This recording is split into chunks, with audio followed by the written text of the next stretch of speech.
Thanks for tuning in to Small Steps to Wellbeing, or Small Steps as I often refer to it. If you like what you hear, then check out the channel every so often for a new episode. And if you have any feedback or would like my insight on a specific topic, then reach out and let me know. Please be aware that the information shared in this podcast does not represent definitive health recommendations or advice. So you should consult a professional before making any significant changes to your lifestyle.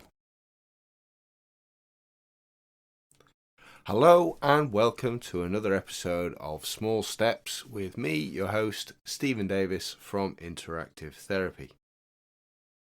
This episode is part of a series about increasing awareness in life. So once you've practiced this step a few times, don't forget to check out the other steps.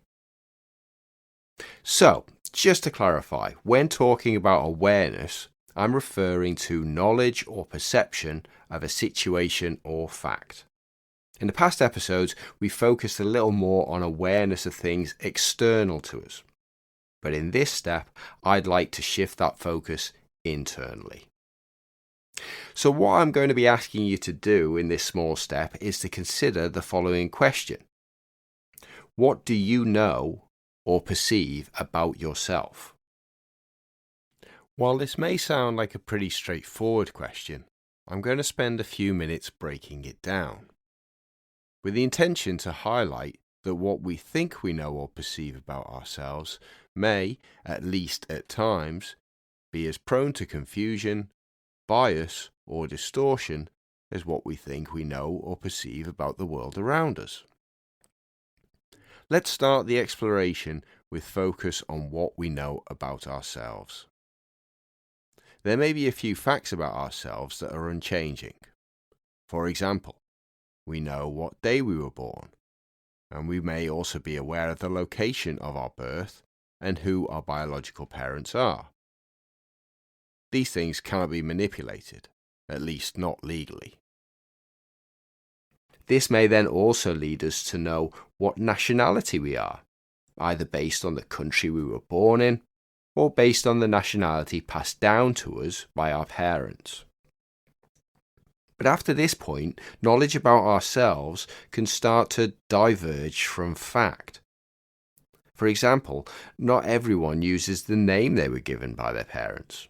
My own mother's first name, given to her by her parents, was Mary. However, from a young age, she chose to be called by her second name, Elizabeth, as she preferred that name. There are tens of thousands of people changing their names every year for one reason or another. We're also free to change other significant details about ourselves, such as our relationship status, our nationality, and even our own gender identity. So again, the question, what do you know or perceive about yourself? To simplify this small step, which is the goal of these episodes, I'd like you to reflect on something that you thought you knew about yourself, but that has changed at some point in your life. I'm going to use an example from my own life to highlight what I mean here. So when I was approximately 14 years old, and was being encouraged by my parents to study a foreign language during my GCSE exams, my reply to that was, why do I need to learn a foreign language when I'm going to live in England for the rest of my life? Yeah, not a very intelligent response, I don't think. But it was only 6 years later that I moved to the Netherlands. And although I might not have known this in 2000, but I wasn't going to move back to the UK again. I knew at that age with certainty, at the age of 14, with certainty that my future lay in the UK until I moved away. And then I didn't know it anymore. So what knowledge about yourself has changed over the years? Write out or discuss with friends and family things you knew about yourself as a fact in the past, which you have now since stopped believing. Good luck with this exercise, and don't forget to come back and listen to more small steps in the future.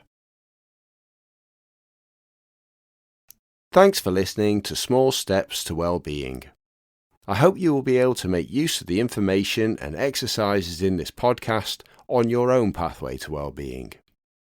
don't forget to come back again soon. Bye for now.